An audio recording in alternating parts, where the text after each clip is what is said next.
So we're going to have a conversation about resilience. And I love words. So resilience comes from the Latin resilience, which means basically to jump back, to jump back. So then to become a resilient leader in these, you could say, highly uncertain times where everything around us seems to be moving at times. How do we jump back? And what do we jump back to? What do we jump back to? And what do we want to jump back to? And that to me is part of what it means to be resilient. Like, am I jumping back, moving more into who I truly am?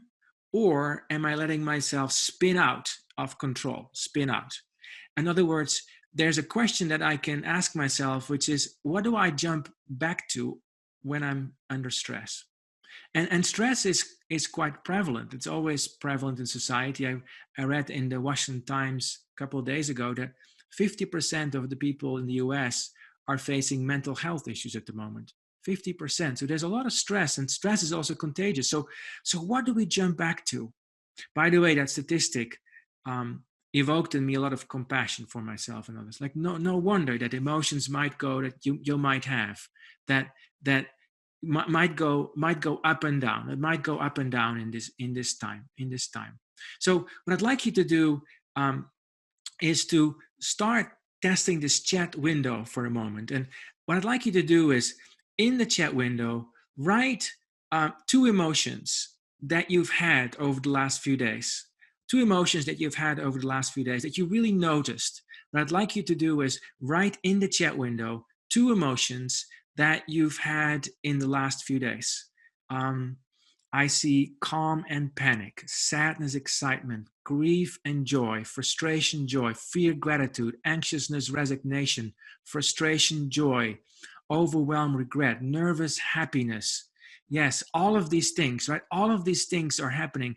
Guilt and ease. There's this back and forth. This is back and forth. So when we overwhelmed to gratitude, frustration to weary, frustration to relaxation, anxiety to drive, all unsure to anxious, frustration to uncertainty and uncertainty.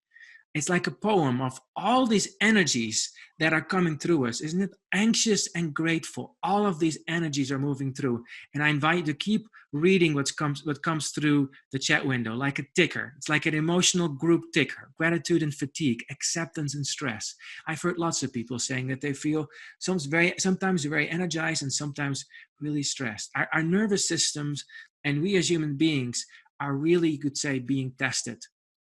We're being tested. And with a test, I find it helpful to have a sense of orientation. Now, under stress, my mind starts to spin. My mind starts to become busy. So it's like the fog comes in, you could say. And the question is, how do I find orientation in this plethora of emotions? And I can say I've had all of these emotions that you've just written down in the last week or so, and sometimes they come all very quickly. So then, what do I choose from? And so to keep it simple, and we all have different models for this, and you're not going to hear anything in this webcast that you've not known about in some deep level, because it's like a workshop of remembering. There's part of us that we could say that we can choose for, which is we can call our higher self.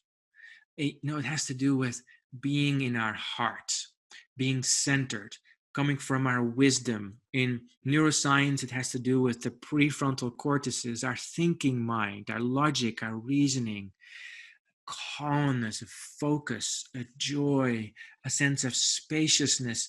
And within our bodies are great truth meters. We might feel within our bodies a sense of a sense of unity, a sense of alignment, a sense of yes, I am totally and utterly here.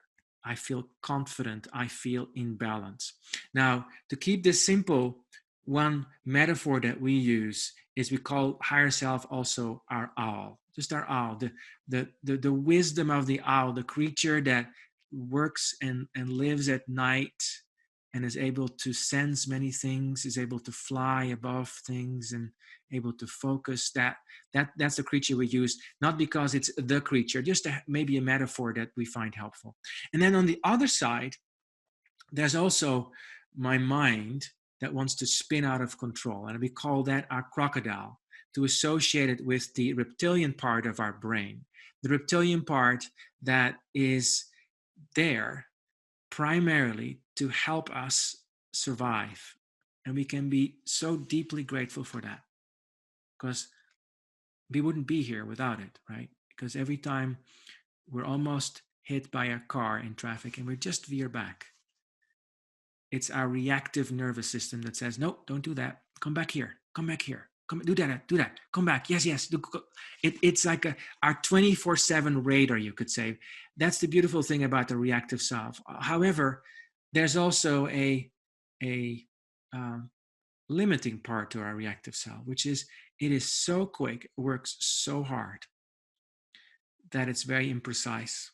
It doesn't see clearly. It confuses a little rope on the path that we might walk on as being a snake. It confuses somebody who disagrees with us as somebody who rejects us. It confuses one piece of information, a mole, into makes a mole into a mountain. It exaggerates. We call this our crocodile. And when we're in the grip of the crocodile, we kind of feel like we're spinning. We're feeling stressed out, and we're layering one story over the other. Have you heard about this? Have you heard about this? And we start spinning, and we might notice ourselves not being as effective. Now you could say that's the bad news. The good news is that we can actually notice this. What I'd like to do is do a bit of a noticing game together